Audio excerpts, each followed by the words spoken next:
I'm also, when I was rehearsing this, I was really, the first two tries of this, I gave a horrible Brennan impression of like, hello! And I was like, no, girl, like, get that out of your voice. Like, that is Brennan's voice coming out of your body. No. I fully do the hello every single time. Hello, everyone. Thanks for dropping in. This is, of course, the Dropout Drop-In, the show about the shows that we love on Dropout TV. After hundreds and hundreds of comments and DMs from fans of Dropout asking why more people don't talk about and analyze the work happening over on Dropout, I finally decided, what's one more podcast on my rotation? Let's do it. Let's try and figure out more time to make more content. And if it's about Dropout, it's a worthy use of time. So I'm very excited to drop my thoughts on Drop-In with all of you and our incredible pilot panelists for this inaugural episode. Say hi to our pilot panelists. First off, the unofficial Dropout reporter, Jordon Brown, is with us. Jordon, I could not do this without you. It was a matter of time before you and I joined forces to bring more Dropout content to the world. And I'm so happy that you had time to fit this in with your very, very busy podcast schedule with Vic. Yeah, well, it's an off week for my Vic podcast. So yeah, I got plenty of time this week. Plenty of time this week, then you'll be right back with Vic for another VIP breakdown. If people don't know who you are, which I feel is impossible if you're in the Dropout community, why don't you let the people know? Yeah, I'm at the Jordon Brown on TikTok. I am the unofficial Dropout reporter there, where I talk about all things Dropout. A lot, as it turns out. And it was very shocking to me. If you don't know, I made a video a few weeks ago. I was talking about Dropout, and then people were in the comments saying, I didn't know people talked about Dropout. And when I was reading those comments, I was thinking to myself, what do you mean people don't talk about Dropout? Like, don't you know there's like an entire person who interviews the Dropout cast and crew? And then like within an hour of me having that thought, you had stitched my video and you were like, the people in the comments that don't know that I exist. It hurt my feelings. It was a body blow to my ego that I definitely deserved. But like, there was a moment where I was like, it's my entire brand and you don't know I exist. And you want it. Not like you're like, oh, I didn't know people talk about it. You were like, it was, I wished people talked about Dropout. And I was like, what am I doing with my life? You were doing the hard work to talk about Dropout, and now we are here to help spread the word so people can find you and honestly find all of us who talk about Dropout. And one of the other voices in this space that I feel like, well, also because you're my friend, I know how much you talk about Dropout, but I don't think you're getting the reception you deserve and the amplification that maybe you deserve in the Dropout community. It's the game change, her Marissa Longo. Marissa, you've been talking about Dropout for years, and we actually have a very long, receded history of you telling me on our other podcast, Liz, you gotta try Dropout, you gotta watch Dropout. So many years and requests later, here we are. It's thrilling. I can't believe we've made it to this day. The day that Liz Duff entered twitter.com and started talking about Dropout, I was like, excuse me, I've been here the whole time. Sam Reich, I've been here the whole time. Marissa deserves her flowers for the amount of painstaking labor you put into recruiting more people to the Dropout community, a very early adopter of the platform. And in fact, I think a lot of people are in Marissa's position of trying to convince their friends, like, you need to watch this, you need to watch this. And we know that this year, 2024, Dropout is going into a year of new content, new shows, new cast members with an over doubled subscription base. So Sam is saying, as Jordon and I both experienced with our content over the past few weeks, we have discovered a problem in the community, which is people feel like no one's talking about Dropout. And as a crew of people that are analysts, in Jordon's case, interviewing the cast and crew of Dropout, in Marissa's case, in my case, analyzing and being in the critic space about shows like Dropout and including Dropout, it was more than time for a space to form where not only can us as fans of the shows gather together and talk about what's happening on Dropout TV, but also try and get some steam in the engine of the Dropout train. I think we all share the common goal here that Dropout deserves Emmys and Dropout deserves Emmy recognition, right? Yeah, 100%. Virtually every video that I post about Game Changer includes the hashtag an Emmy for Game Changer and Emmy for Game Changer. And TikTok knows me so well that I type in the word Emmy and it fills in the rest for me. It's like, you mean for Game Changer? I'm like, that is what I mean, TikTok, every single time. Absolutely. I love it. I love it. And Marissa, you do a lot of work in the award season space, and especially like watching in the TV critic space in the award season runs. Where do you see Dropout fitting into some of this conversation? Well, I mean, an Emmy for Game Changer, absolutely. I think Game Changer feels like their flagship show. I want an Emmy for Game Changer, and Game Changer wants an Emmy. And I think they're carving that path for themselves. They're laying down the bricks, they're paving the road, they're ready to go. It seems like it. And I actually had more questions prepared on this topic. And then just like 48 hours ago, as usual, when you're trying to talk about Dropout, they decide to change the game on you. And they announced this slew of comedy specials that they're taping in LA. Is it next weekend? Like next weekend? Yeah. It's like 4 days from now. 4 days from now, a whole weekend of Dropout content that if you're in LA, you can buy tickets for, with everyone from Brennan and Izzy's show to Allie and Zach to all kinds of new faces, old faces doing their headlining comedy specials to be recorded for Dropout. I will say this, if you're in LA, you should have bought tickets already, because most of the shows I think are sold out. I think the bigger shows of Brennan and Izzy sold out instantaneously. Like, the big ones are gone, but maybe standby tickets. Always an option. Always worth going and seeing if there are extra seats to fill if you are in the area and want to make the gamble. I'm so curious by all of this because something that I've talked about a little bit in my content is how Dropout is kind of making this traditional media push more than maybe they have ever. You have Sam going to all your traditional media outlets like NPR, playing that game of how they fit in the streamer space, not just in the internet content space, but how they can go up against the big names in the streaming competition and hold their own. And there's a very clear space that a comedy special holds in that conversation. Obviously, if you're going up against major streamers, everyone is booking comedians in these exclusivity contracts to do their comedy specials for that platform. Dropout's using their own talent incubator to kind of do the same and say, host your own comedy specials with us. Jordon, what do you think they're cooking up with this specific lineup of names we know from traditional media coming in to record and kind of mixing things up for us as viewers? Yeah, I mean, I think it's really brilliant. It was one of those, when they made the 5-year announcement and they had, here's all the shows, and it was just like blip, blip, blip, blip, blip, blip, blip. And then I painstakingly went through frame by frame, be like, what was every show? And so then got to just like speculate on what the new shows would be. And Dropout Presents was one where I think most of the fandom thought it's going to be Comedy Central Presents, but Dropout. Yeah, I think it's such a brilliant move to not only be able to highlight, especially the improv scene, that doesn't feel as represented in like those stand-up specials, but also sort of the like one-person show that we're seeing a couple, like Chris Grace as Scarlett Johansson. There's another one in there that's like just a single-person show that Sam is pulling, I think, directly from Fringe Fest in Edinburgh. Like there's like fully Sam's just like, I've found the thing I love and I'm bringing it to the like place I own, which is, I think, so smart and such a joy for people like me, and I presume both of you who don't live in LA, and we get to see bigger at some point on Dropout. You know, like it's a dream come true. Absolutely. Totally. I mean, I definitely sent a text in our little pre-show chat the other day being like, do I buy a flight to LA? Of course I can't. I'm more east than New York City. I'm an hour ahead of New York City. There's no way I can rationally get to LA in 4 days. But Marissa could. And I definitely did wonder if Marissa would take the gamble to get to LA. But Marissa, even if you're not in LA, what do you think this kind of weekend is going to generate for Dropout in that long game of where this fits in their portfolio?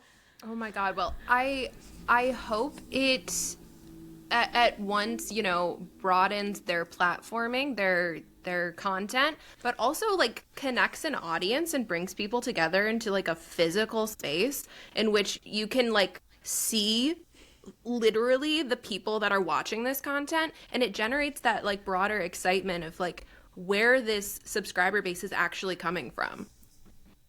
Yeah, putting literal butts in chairs, right? There's something that a subscription number cannot represent the same way a full audience giving a standing ovation to Brennan and Izzy can. And having those numbers, like how fast Brennan and Izzy can sell out a show and how fast people will move for these lineups and a chance to be a part of Dropout, I think is something really tangible and really interesting. So, Sam, we're on to your experiment, my friend, and we are here to help amplify and support it. we could talk about this all day. And in fact, that's kind of why we're here, to talk about Dropout all day. So why don't we move into what we saw this week from Dropout, which is kind of going to be the premise of the Dropout Drop-In moving forward, is looking back on the past week of shows and how these shows are evolving and what they are actually bringing audiences. It is such an exciting year to be a Dropout fan. It feels like every show is going to the next level. And what a great first episode for us to talk about, considering last week was the wildest mixed bag of shows starting and ending and evolving. Jordon, you're laughing. It was a crazy week, right? Yeah, I mean, Game Changer being back, a dream, but what a way to come back on top of that. What a way to come back. So let's start with Game Changer. This was our big Monday show, season premiere. If any show was built to tell traditional media that Dropout is here to compete and to stay, it is this episode. There are so many layers to what we saw from this season of Game Changer, this episode of Game Changer.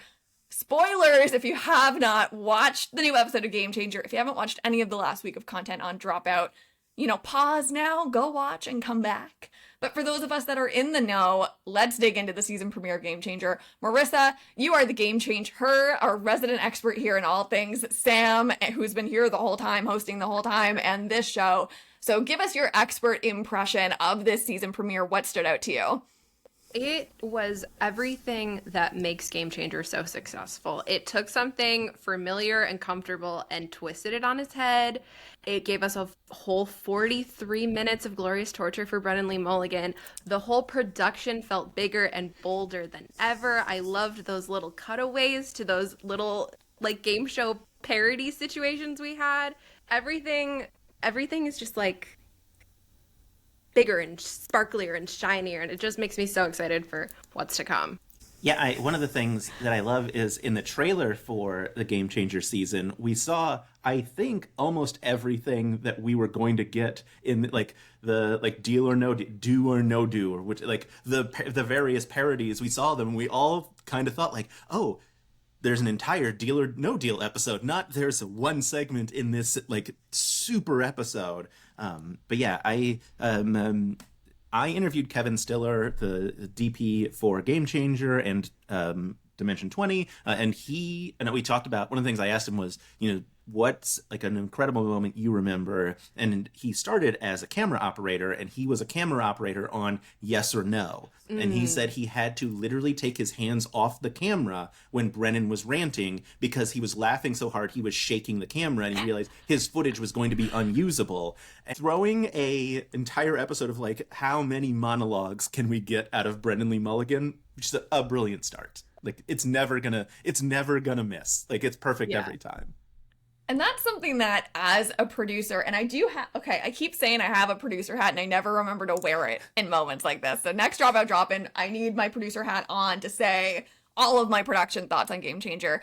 But thinking about this new season, going into the episode, I was trying to give it some thought, and I rewatched some episodes from the previous season. It really felt last time like they had leveled up to this new space of cast coming together and storylines kind of hitting points that previous seasons had built to. So you have the payoff of being a long-term viewer. You also have short-term payoff if you're new. Just really exciting to see great casts of people come together and have fun, even if you don't have all the context. So going into this season, one of the things I really wanted to see if they were going to invest in was that balance of the long-term stories and the short-term satisfaction for bringing new people in. Especially seeing that Game Changer is, at least from an outsider's perspective, I don't have the data to support this, but certainly I can see as someone in the, Dropout social media landscape, Game Changer is one of the most viral shows that tends to attract new people into this cast and endear them to the point where they might want to subscribe. So you're playing that very fine line game of attract new people in, satisfy the current base, and grow the show, which is whoa, a wild problem to balance. It's a very hard equation to keep solved. And this episode really fine-tuned it to a degree that had me excited on a technical level with this Brennan instigating, right? It's exciting and generating these fine-tuned moments that are singular and funny if you don't know anything. But if you know Rose Spoonbill, you are laughing 10 times harder. If you have that whole backlog of Game Changer, Brennan being pissed off and instigated lore, it's even better and more satisfying to watch as a viewer. That is a very hard thing to make and to sell and to do. And it's such a balance of Brennan being willing to go there and the producers giving him moments to go there. So I felt very, like, the payoff was very, very high. Jordon, do you think the payoff for this episode was high as someone who has the catalog of Game Changer running in the back of their head? I do think the payoff is high. And to instigate Brennan Lee Mulligan a little bit more, here is my 1968 second edition Lord of the Rings that Brennan... The price for this is $0. You just have to come do an interview with me, and you can have this beautiful copy that currently is owned by someone who, at least in the episode, had enough wherewithal to make, I think, 2 brilliant jokes of, like, who is Gandalf? Oh, Oscar. Just like digging the knife into Brennan as you're winning that box set. So good. But yeah, it's everything you want from Game Changer and more, of just like... It gives, I mean, I know we'll talk about the NPR interview, but like it checks that box of like, we have made a viral social moment on the show of Brennan like eating a pie that is brilliant if you've never seen anything with Brennan before, and so much funnier if you've seen everything with Brennan. And you have that incredible backing track of the most contagious laughter from Beardsley. There is no one that makes me laugh like Allie Beardsley's laugh. It is so to die for. So when you have Oscar baiting Brennan with this, I don't know who Gandalf is, and then Allie struggling to stand with their laugh being so wildly contagious, it's just the best formula. Jordon, would you offer that box set to Beardsley if they came on your show? Ooh. Sure, yeah. Allie, if you want the box set, you can also have it and rub it in Brennan's face. The one I love an Allie Beardsley laugh and point. It's like a 1-2 punch that's so good. Yeah, this offer is good through February, so you have your time is limited, and then you have to spend $100 to get the second edition. Act now, get on the unofficial Dropout reporter show. Although I do want to contest that. I feel like you are the official Dropout reporter at this point. When are we dropping the un? It was a bit that started because I had no actual authority, and a lot of people thought I had authority. And then I accidentally generated some actual authority with it. So now for a while I'd been doing unofficial, but I don't know. Vic calls me unofficial still. So if Vic thinks it's good enough, then I'm going with what Vic says. Okay, so Vic has the mic on this one. When Vic declares you the official Dropout reporter, we will all celebrate in the community. Excellent news. Oh my God. Last thoughts on Game Changer here before we move on. I'll toss it back to Marissa. And Jordon did touch on this earlier, like in that package for what this season had in store, there were so many moments that we got from episode 1. What do you possibly think is in store for the rest of the season, and what are you excited to see? Well, I know there's an episode of Sam Says, and that's about it. And you know what? I love being surprised, because the things that thrill me the most about Game Changer are I think the moments that shock me. Escape the Green Room had me on the floor. I finished it. I had to watch it immediately again. I love the unexpected and not being able to predict what's going to come next. So I can't even begin to guess, and that's the way I like it. There's a beauty in that. And I believe a 13-hour-long Sam Says, if I understand the cut correctly, that Sam was like, I don't know how we're going to make this airable. We've got 13 hours of footage for it. Release the 13-hour cut, Sam. We will watch it. Yes. If Sam releases the 13-hour cut, I will live stream myself watching the entire thing. That's my commitment to all of you. I would do it for a 13-hour Sam Says cut. Okay, let's talk about Dirty Laundry. We started with a season premiere. We went immediately into a season finale, a little bit of Dropout whiplash for the most religious of viewers. This season was so interesting, watching Lily come into her own as a host in a way that, like, she was so sure in season 1, she was so confident in season 2, and then season 3, for me, she brought, like, another edge to what she is capable of doing as this host.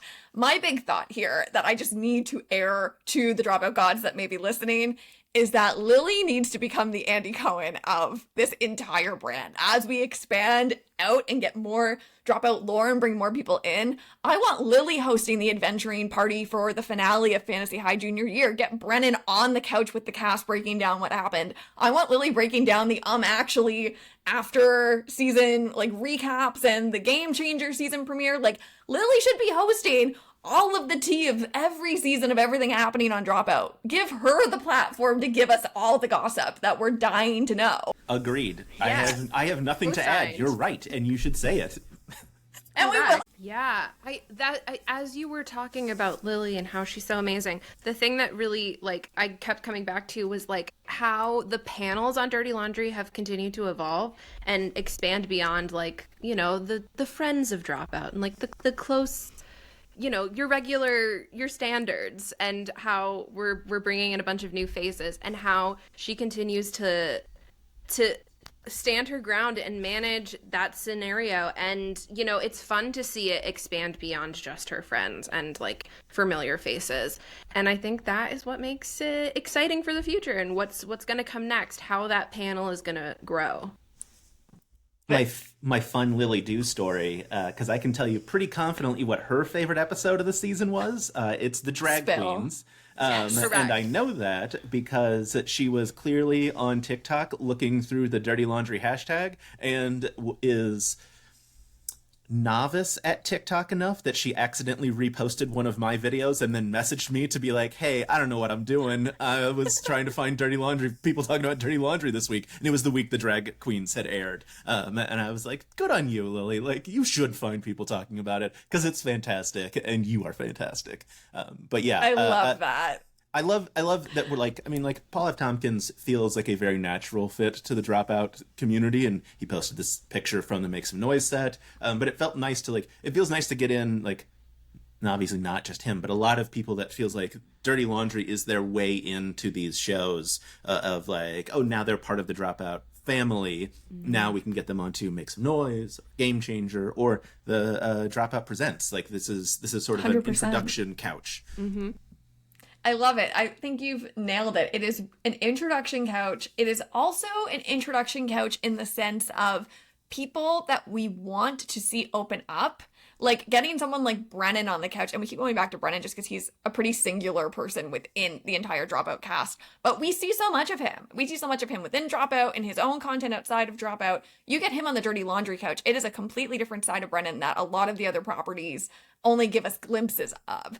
And then you pair that with like Oscar this week, who we've seen Oscar across, the role-playing content in Dimension 20, across Game Changer content where he's, giving that performance that is so funny and it comes across so genuine and authentic. And then you get Oscar on the couch doing the perfect combination of both of those things, giving us the storytelling and giving us the high energy side of comedy, and then also that genuine, authentic kind of reactionary prose that Oscar kind of does better than anyone else.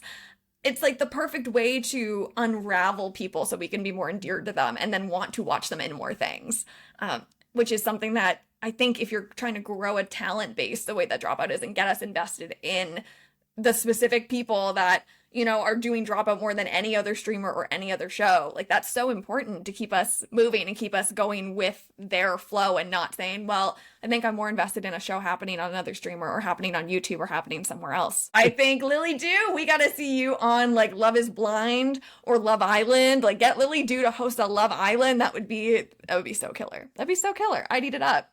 Speaking of eating things up, Jordon, we got to address the controversy of the week, which is your video about rice, mustard, and toasted bread. Look, if you watched the video and you had sound on, there is no way that a bite into plain white bread, scrambled egg, and cheddar cheese makes the crunch that it did unless one side of the bread had been toasted. I had toasted both sides of the bread. I didn't throw it in the toaster because I wanted the bread to really get that raspberry wasabi mustard like in there. And if you have no idea what we're talking about, on the adventuring party this week, the table was split as Lou Wilson said that grape jelly is a fantastic condiment for a bacon, egg, and cheese. And then Siobhan Thompson the most British thing she said this week, because every week there is a most British thing. Nellie the elephant comes to mind as I think maybe peak Britishness. But she threw out a raspberry mustard, which most of the table didn't believe existed at all until they all got on their phones to find out that in fact it did. So I got a jar of raspberry wasabi mustard. Shout out to Dylan who bought it off my Amazon wish list. Shout out to Dylan. I love this community so much. And I made an egg and cheese sandwich because I don't eat bacon, and it was delicious. The little sweet, the wasabi punch, fantastic. And the bread was toasted. The bread was toasted. It's in moments like this where I am reminded that Canadian and British culture is so deeply intertwined. Like, it might seem obvious, but when you're living in Canadian culture, you forget that Canada is a British colony. And then Siobhan Thompson's like, what about raspberry mustard? And I am like, absolutely. Yeah, of course. And then all the Americans are like, I've never heard of that. And I'm like, oh, is this like a weird like cultural influence thing happening? Or do I just know that that is like a good choice to make? But also, we do jelly and jams on breakfast sandwiches too. I've had that. So I was doing like divorced parent energy I was with Lou and Siobhan. Like, I was like, why is the table split? These are all good options to make. Yeah, I'm very excited. I feel for like this week. you had feelings about grape jelly on a breakfast sandwich. I find myself retracting my disgust because the grape is really hard for me to get over, but I do think like a peppered jelly situation would be great. There is a world in which I understand it, but I think it would have to be like grape jelly and sriracha or something. Like, I don't think I could just do grape jelly on a bacon, egg, and cheese. Like, that's hard for me to get over. But the raspberry mustard sounds great. With the wasabi kick? Oh, yeah. Yeah, so it's great. We are not a divided panel. We are all together on this one. I'm so excited for Adventuring Party this week, where, as Jordan astutely pointed out, when the weekly schedule dropped right before we started recording, it seems like they did do a taste test live. So will we be avenged in the Adventuring Party this week, Jordan? Ellie Beardsley is holding a tray of sandwiches. I'm assuming it's just going to be grape jelly, that they did not have time. Although, I mean, they may have shot this over a couple of days. Amazon Prime got me wasabi mustard to my house in a day, so it's certainly possible that we've got all the condiments available. I also feel like it's LA. They have to be able to find it in LA. I feel like that is the land where you can find as someone in rural Canada. To me, how could you not find that in LA? It feels like a natural fit. Very excited to see what's coming on this week's Adventuring Party. Last week on Fantasy High, there's so much happening on Fantasy High this season that it's hard to think about it episode by episode. Like, this was the fallout, the shrimp party fallout into more of the God fallout lore, into more of Fabian being a messy, like, king energy, trying to figure out who he may or may not try to have some drama with. Jordan, I know you and I are both deep in the trenches for Fantasy High. When I watch this, I just nerd out over production. So I want to ask you first, before I go deep into the land of production leveling up, in terms of this cast, in terms of this story, in terms of this content, what is standing out to you about this season of Fantasy High? Ooh, man, I think the thing that jumps out the most, so I've had the absolute joy of talking to Kate May and Sarah Barrios about their contributions, and it feels like it's the season of the fan, because Kate started as a fan artist. Sarah started, I mean, Sarah's a rock star, but like is a fan of the show first and foremost. And they, Dimension 20 approached them to be like, hey, will you produce, art for us? Will you produce a music for us? And, it's, I asked Kate, I was like, what's it like, going from making fan art to having official art, so that now people are making fan art of your art. And it's such a, like, it's so cool. Kate also thought it was very cool, but also, Derek Christensen and Ruby O'Brien, who do the projections on the dome, have taken Kate's. It's all Kate May's art that's on the dome, but the projectionist did like the animations to make like the trees blow and like those kinds of things, and it's all such brilliant touches to like fully immerse the players in the dome. But then I think all of us watching as well, we get that like deep immersion of like, hey, we're here, we're inspired watching this happen, and I couldn't be more excited about it. I'm right there with you. It feels hard to call this like tabletop role playing when it feels like full immersion with the sets and the minis going to the next level. It's like it's never felt so visual and so close to a TV show, a scripted TV show in my mind as this season has. And I usually try to come up with some astute production thoughts when I'm watching, just because as I go, I'm picking up things like subtle lighting changes and the way that the sets are adding to like the tablescape, and especially the camera angles this season have given me a lot to sink my teeth into. And this week I went to watch the new episode. It was a pretty tiring week for me. I had some productions I was managing that shot this week, and just like, a couple of things up in the air that were really taking most of my production brain. So I sat down to watch Fantasy High with the expectation that I would take some notes and have some astute things to bring. I got one note down and a photo of my TV. And it reads as follows, and I'll show you guys the photo. It says junior year, episode 6, notes. The talent lighting is so pretty. Zach's lighting is spectacular. And then a photo of Zach. And it's also the weirdest photo of Zach. This is my phone shooting at my TV. Like that is all I noted for this week's episode of Fantasy High. That Zach's lighting is impeccable this season. Zach looks great. Zach looks great. It's that tweet format, but it's just Liz taking photos of Fantasy High like she's at a concert. Yeah, really. That's exactly it. Like I was almost like thrilled, giving a round of applause to the lighting designers that kind of leveled up for every individual. Even Brennan looks particularly glowy and like, more in his superstar element than I think he has in other seasons. He looks like a host of a really prolific show and not just like a guy who is hosting a game of D&D that we're all watching. So all around a major round of applause to the lighting designers whose work stood out to me so prolifically that it's the only note I took this week. But I agree, it's such an immersive season. I also feel like, the more time this cast gets to spend together, the better they are together. And how many seasons now have they played that we don't know about and that we do know about? It feels like they are one of the most trained casts of people out there doing this kind of work. It's such a delight to see them week after week. Jordon, is there anything that stood out to you about like the dynamics of the table this week, or about like the dynamics of them playing with Brennan? I mean, every week it's just they're so connected as to this, not even necessarily the story they're going to tell, but the beats that they hit of just like, all right, like I see Zach going for this thing. I'm all in, like, on that, like, bit, whatever we're doing. Fabian's gonna be a monster to Gertie. Like, yeah, we're all gonna immediately turn on him and be Team Gertie to, like, defend our apiary club. Like, it's, yeah, they're in sync like they've never been before, and every season with them before has been great, so it's truly something magical this season. Completely agree. It's so fun. And we're still so early into the season of junior year. It's unbelievable to me that we're almost just finishing this introductory arc and getting into the meat of the story. So we will have many more conversations to come about what junior year is bringing us.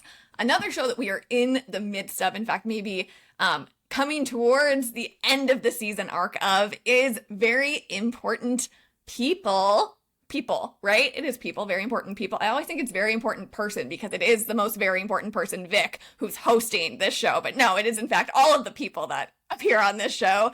Vic is such a treat, but I don't need to tell anyone here that, because Jordon, you seem to be Vic's newest best friend and podcast co-host. Accidental podcast co-host against all odds. Against all odds. Can you give us some of the backstory of how this all came to be? Sure, yeah. And very weirdly, Vic followed me on TikTok, and I was like, amazing. I love Vic so much. They're so funny. And then the show got announced, and I was in my, like, heyday of I'm trying to grab as many people as I can to interview, and I was like, Vic, do you want to talk about the show? And they're like, yeah.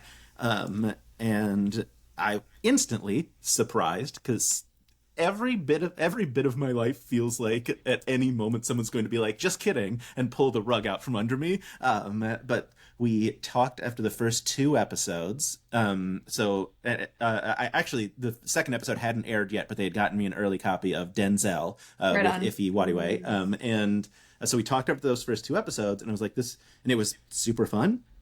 And after that, as for reasons that still are not clear to me, Vic just keeps coming back. And after every new episode, we spend an hour chatting about that episode, sometimes with truly the most egregious technical difficulties imaginable. And half the episode is us just giggling as one of us is frozen and we don't know if they're talking or not. But people seem to like that. And yeah, I don't know. I don't know how it happened.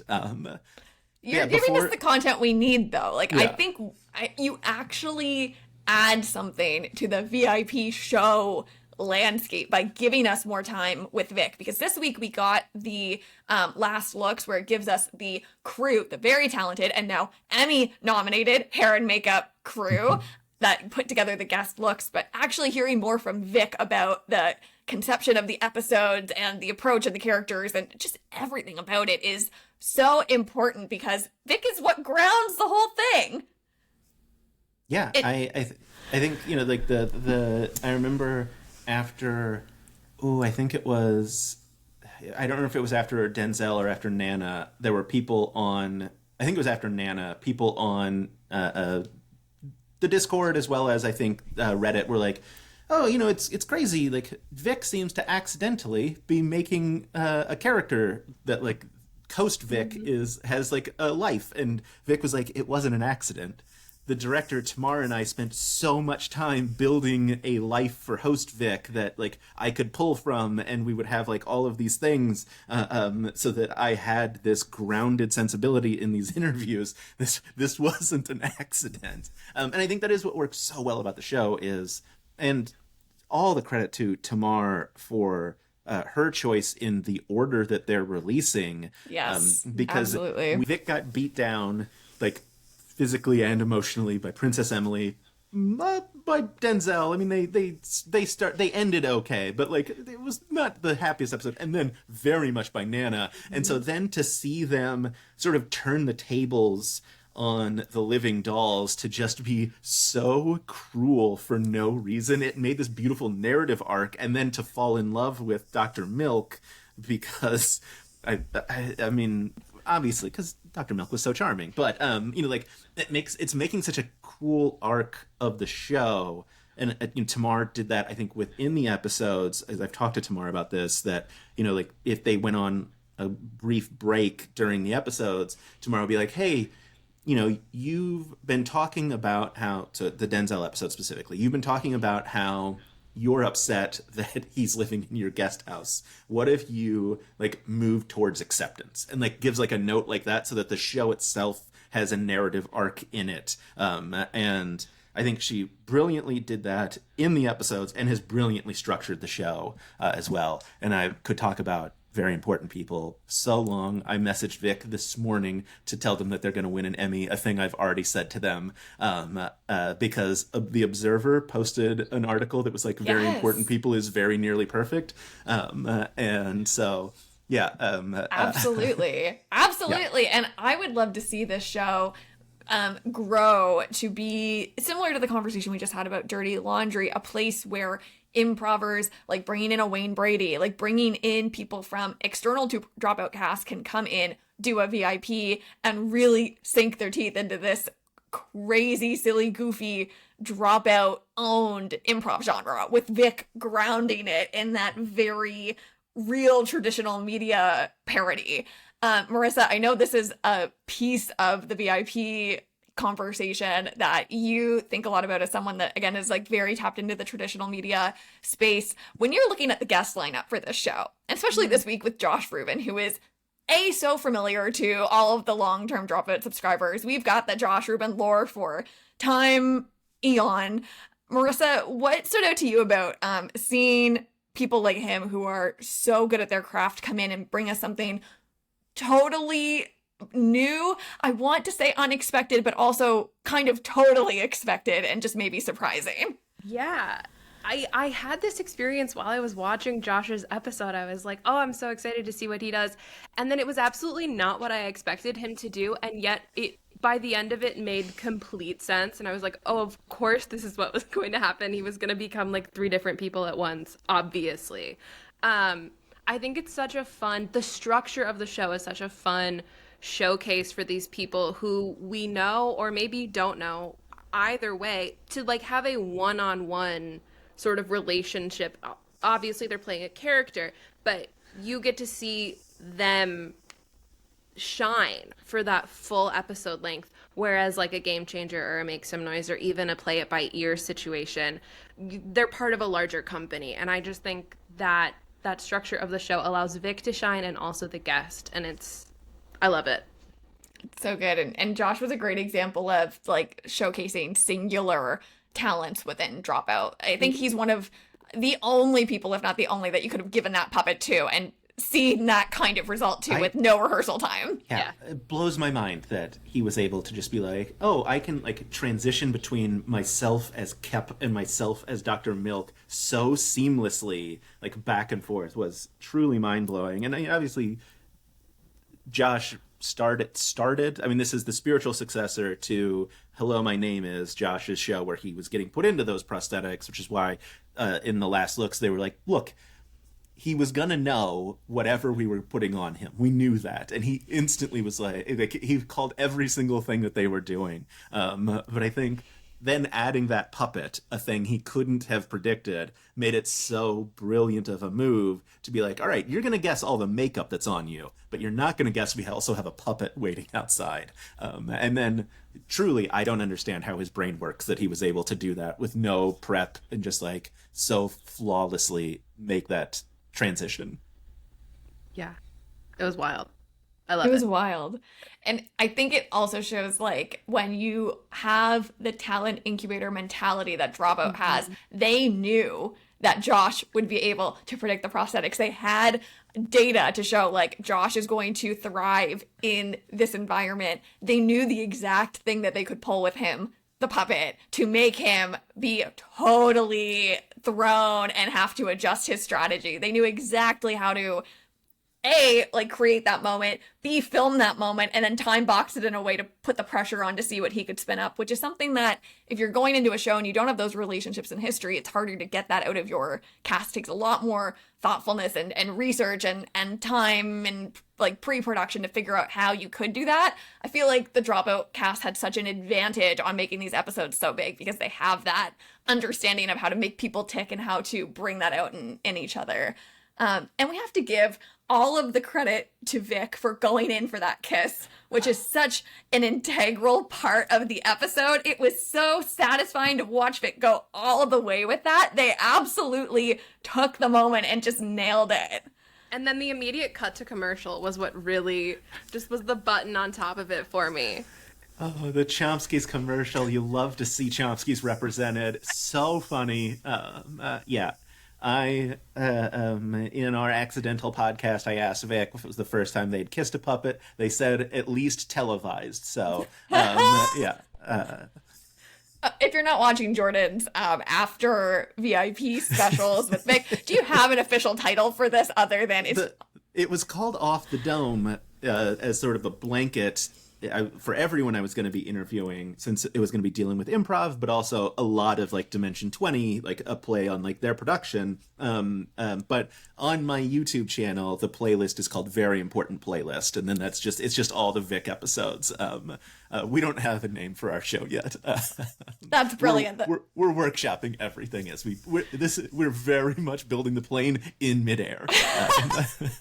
I love it. I love it. So for this episode, I'm going to tell you guys to go watch Very Important Playlist on Jordon Brown's YouTube, but perhaps next episode I'll tell you to go find something completely different. So for those watching in the very far future, you're going to have to just go to Jordan's YouTube and figure out whatever title the duo have landed on. I love it. And that brings us to the end of what we got new from Dropout last week. We have a lot coming up this week, some behind the scenes of Game Changer, of course, some more Fantasy High, and a VIP episode that I've been waiting all season for. I feel like this is the most highly anticipated guest.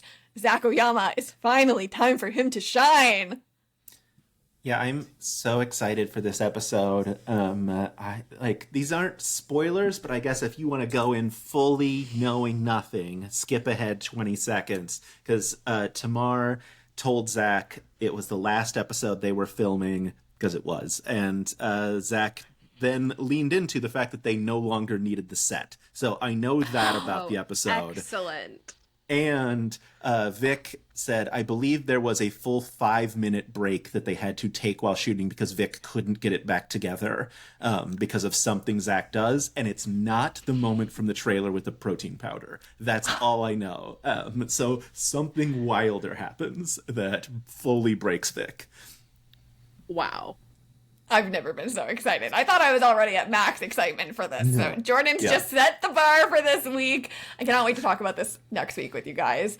So we have some premises, and for those of you that skipped ahead 20 seconds, welcome back. We have some premises set for what to expect this week, but let's end this conversation with Jordon. I'll let you introduce this one since you aptly named this. Oh yeah, let's speculate wildly. The brand that I have somehow chosen for myself on anytime something new is related to Dropout, I speculate as wildly as possible. I'm never right, but it is very fun.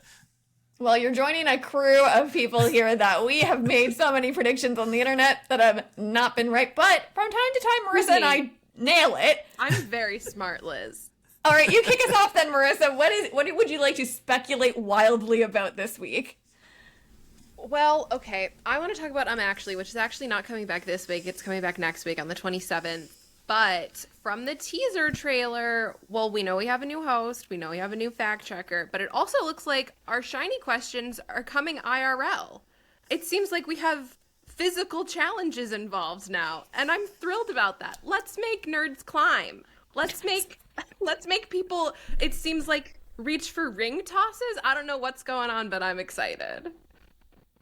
I'm very excited for him actually to come back. I love Iffy. I'm so thrilled to see him come into the host slot. Jordon, is there anything you'd like to add to that? I am also thrilled. I was so excited to see Iffy as the new host. I was so excited for a large collection of the internet that is so madly in love with BDG. I'm not specifically in that corner, not because I don't love him. I just don't know him well enough that, like, I know that when he appears in a trailer, people in this corner of the internet lose their minds about it. And I was like, great, I'm good. I'm glad that everyone is getting more of him. But yeah, if he is the host, can't wait. Also so excited for Trap that he's out there living his best life, writing for Rock, Paper, Scissors. Great that he exited the show as the host, at least. Obviously, we're going to get him in an episode, but great that he exited the show on his terms and gets to do the thing that he wants to do with his career. Absolutely, 100%. It's nice to see Sam's vision be honored of Dropout being an incubator and a place to play and host and hone your craft and build a portfolio and go do other things with what you have built with Dropout. I think that's exactly the kind of system that Sam seems to have dreamt of, is a moment where someone can exit as a host because they got another great opportunity and they can still come back home and play and add more to what they're building. I will say, this is your call, BDG. BDG? Those are his initials, right? I said that right? Yeah. BDG fans, let's get all the fan edits and Dropout in Jordan's inbox ASAP. I will lead the brigade on this one. Jordon, by next episode, you will be deep in the trenches with the rest of us. How's that sound? Great. Sounds excellent. Perfect. Jordon, what would you like to speculate wildly about this week? Yeah. So we got a Make Some Noise rap post from Sam Reich. We know a handful of the contestants. Chris Grace is going to be there. I think with Ross Bryant. That's my guess as to, like, there was a colored cutout of someone. I think it's Ross. I also think the other one is Allie, because Allie has blonde hair right now. And then we could just see blonde on the top. And we know Allie's in another episode with Jacob and Vic, which, ooh boy, that's my Roman Empire. That's it's gonna be so good. Can't wait. I know that there's another one with Lou. oh boy, I don't remember who the three were, but Lou was in it, also Love. Yep. But in the wrap post, we saw a brown stain on the carpet that Sam had tagged as Brennan Lee Mulligan. And I'm hoping it's a coffee incident that, like, Brennan has to make a noise of someone, like, the prompt is something about, like, a news anchor drinking too much coffee, something clearly written for Brennan because he drinks too much coffee, and he just, like, goes to just chug it and it just pours down the front of him. But who knows? Brennan may have fully melted into the carpet because he doesn't understand the point system, and this may be the last we see of Brennan Lee Mulligan. This might be his hard exit from Make Some Noise for eternity. Okay, Marissa, what do you think the spot on the carpet is? I hope it's coffee. I hope it's not something else. But I mean, something that would make the rating of this podcast go up if we said out loud. Yeah. Right. But I do. There is a part of me that hopes it is like, yeah, just like the essence of Brennan that has like singed itself into the carpet or something, just like from his rage, and he just we've misread that it's brown and it's actually just him rubbing his feet in like fury and it's just like destroyed the carpet. That would be equally delightful. He's just worn like a hole in it, like a dog that stracks and runs around in circles. Oh, I love this. I'm going to go another direction with my thought here because it makes some noise. So I'm trying to think about how they could be leveling up this season. One of the things that really works for me about Make Some Noise is when they bring in like the prop sets, and they'll do something like in X amount of time, use as many props as you can to like respond to the prompt. So I've been thinking about like what could they do to level up like props this season? What could they possibly be thinking to like build that scale of this show? And then after we saw a game changer with the pies, immediately I thought, like, what if there's like a pie situation and it just went fully onto the ground? Like, what if he absolutely was trying to do something with something messy, like coffee or like pie, and just flopped it? A big Brennan mishap fail. Oops, did not mean to do that. And it was so funny that they paused production to clean it up. And that's why Sam took the photo. So I'm going for Brennan Lee Mulligan, who never misses, is going to miss something, and it's going to cause disaster on set, hence the puddle or stain where he was standing. We shall see if any of us were. Let us know what you think is happening with that incredible Easter egg. Of all the things to hook us in to Make Some Noise, I didn't think it'd be that, but here we are. I have something to speculate wildly about as well. I'm thinking about how much Dropout news is rapidly taking over in terms of the seasons ending, season starting, host changes, comedy specials in LA. And I'm, again, putting my producer hat on and looking at the calendar, right? I'm thinking about, if big things are coming this year, we are getting into the season of announcements when you're going to be looking at your traditional streamers and you're going to be hearing like our fall lineup is as follows. Our Christmas specials are as follows. Our summer events are as follows. And I feel like that this is not all for Dropout. I think there is something big coming that we don't know that is going to land in our laps in the near future, whether that's more of these show announcements that we know are on the way at a scale that we can't even fathom, or things that we can't fathom because we've never seen it from Dropout before and we didn't know that was an area they were invested in. Like, I didn't think a comedy special weekend in LA was going to be in the roster, but here we are. It's happening. So my speculation is that I feel something big coming. Like there's an elephant in the room and I'm trying to figure out what it is. Jordon and Marissa, do you guys feel that at all from Sam? Like, what is he cooking? He always has secrets up his sleeve. There's always more to be revealed. I wouldn't even begin to speculate wildly or conservatively. I'm ready for whatever the universe throws at me. Jordon, where are you at? Yeah, I mean, look, Sam said Dropout Con is 5 years away. I think he's wildly underestimating the amount that people would kill for that. But I don't think he's going to dive into that anytime soon. So I think we're going to get a new a new announcement of shows. I feel like that's where we're going. I feel like he's been out there. Like, we know enough about Smarty Pants and Nobody Asked, and now Dropout Presents. Like, we've got, like, all the shows are kind of like that we know about from the 5-year anniversary video are set. So yeah, it's time to blow us all away and be like, hey, guess what? New thing. New thing, exactly. He's built the base of, outlets that are invested and interested, new show announcements that get people in the door. The big whatever this is, I feel it. It's coming. Summer 2024. There's something happening, and we'll be here whenever and whatever Dropout decides to launch or do or say. We're here to capture it and help give some perspective on it as people that are invested as fans, invested as interviewers, invested as critics. This was a very fun pilot episode to record with you two. Thanks for jumping in to the Dropout world with me this week.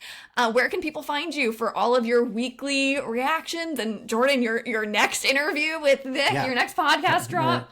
So I'm the Jordon Brown. It's Jordon on TikTok and YouTube. TikTok is the place for clips of all of the things, as well as Dropout breakdowns. YouTube is the whole interview. And yeah, the next Vic episode will drop sometime this week.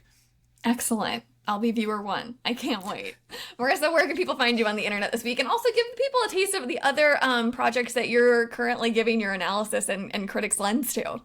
Yes, you can find me everywhere on the internet at Missabobissa, Missabobissa. It makes no sense, but that's what it is. Everywhere on the internet, but mostly TikTok, Instagram, and Twitter. I talk about media, pop culture, musical theater. Right now, I'm mostly yelling about the Wicked movie because there's just so much to say. I think about it every day. You can find me at ProducerLiz on all platforms. And if you have found this on YouTube, you've probably found the ProducerLiz YouTube page, where we'll be hosting these podcast episodes for the foreseeable future, because as Hank Green says, it's better to just do something and trial it and figure everything out later rather than strive for perfection. So for now, this will live where you have found it on YouTube, but you can also stream this audio only wherever you get your podcasts, which is very exciting. So whether you're listening or watching along, thanks for dropping in this week. Before everyone goes, did you know the roseate spoonbill gets their pink color from their food? They feed on crustaceans who have in turn fed on algae. I didn't. No, I didn't. We love learning here. Thanks, birdorable.com, for that one. It's important to learn something when you're dropping into the Dropout Drop-In. Thanks for tuning in, and we'll see you next time. Bye, everyone.